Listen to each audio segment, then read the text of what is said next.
దేవుడు ఉన్నారా లేరా ఈ ప్రశ్న తాత్విక చింతన. గౌతమ బుద్ధుడు శిష్యుడు అడుగుతాడు ఇదే ప్రశ్న.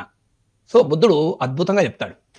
చెప్పడానికి ఒక స్టోరీ చెప్తాడు. సో బుద్ధుడు ఏం చెప్తాడంటే, ఒక యువకుడు అడవికి వెళ్తాడు. అడవికి వెళ్తుంటే ఒక విషపూరితమైన బాణం వచ్చి తాకుతుంది. దాంతో అతను ఎంబడి ఉన్నటువంటి స్నేహితులు, కుటుంబ వెంటనే తీసుకొస్తారు. వెంటనే వైద్యుడిని తీసుకొస్తారు. ఆ వైద్యుడు ఆ విషము శరీరంలోకి ఎక్కకుండా ఆపి ఆ బాణాన్ని తీసే ప్రయత్నంలో ఉంటాడు. అప్పుడు యువకుడు ఒప్పుకోడు. నాకు ముందు మీరు తీయద్దు బాణం, ముందు నాకు కొన్నిటికి ఆన్సర్లు కావాలి. ఈ బాణము వేసిన వాడు ఎవరు తేలాలి, వాడు ఎలా ఉంటాడో తేలాలి, వాడు ఎక్కడ ఏ ప్రాంతం వాడు తేలాలి, వాడి పేరేంటో నాకు కావాలి, ఆ బాణము దేనితో తయారు చేశారో చెప్పాలి, ఆ బాణానికి రాసిన విషం ఏంటో తేలాలి అంటాడు. అప్పుడు ఆ వైద్యుడు అంటే, ఇవన్నీ తేలే వరకు నువ్వు ఉంటావా, నీ శరీరంలోకి విషం ఎక్కుతుంది, ముందు ఇవన్నీ లేదు, నాకు ముందు అవి తేలాల్సింది, ఇవి తాత్వికమైన ప్రశ్నలు, నాకు ఇవి తేలినాకనే బాణం తీయాలంటాడు.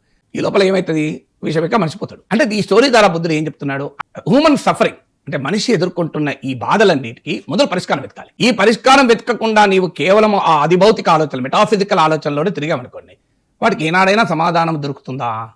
ఇంపాసిబుల్ కదా. నువ్వు ఎన్ని లక్షల ఏళ్ళు చర్చించు, దేవుడు ఉన్నాడా లేడా అనే ప్రశ్నకు ఖచ్చితమైన సమాధానం అయితే దొరకదు. ఇంపాసిబుల్ కదా. ఇది ఓన్లీ ఫెయిత్, విశ్వాసం. అందువల్ల that can wait, this cannot wait అంటాడు బుద్ధుడు.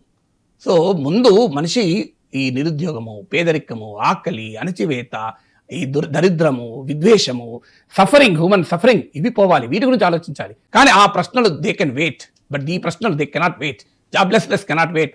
పిల్లల యూత్కు క్యాంపస్ హైరింగ్ జరగడం లేదు, లే ఆఫ్లు ఇబ్బంది అవుతున్నాయి, మొదలు వాటి గురించి ధరలు పెరుగుతున్నాయి. ఇవాళ పత్రికలు ఉంది, టమాటా 60 రూపాయలు, మీకు ఎగ్గు 8 రూపాయలైంది. నా బాధ అవి.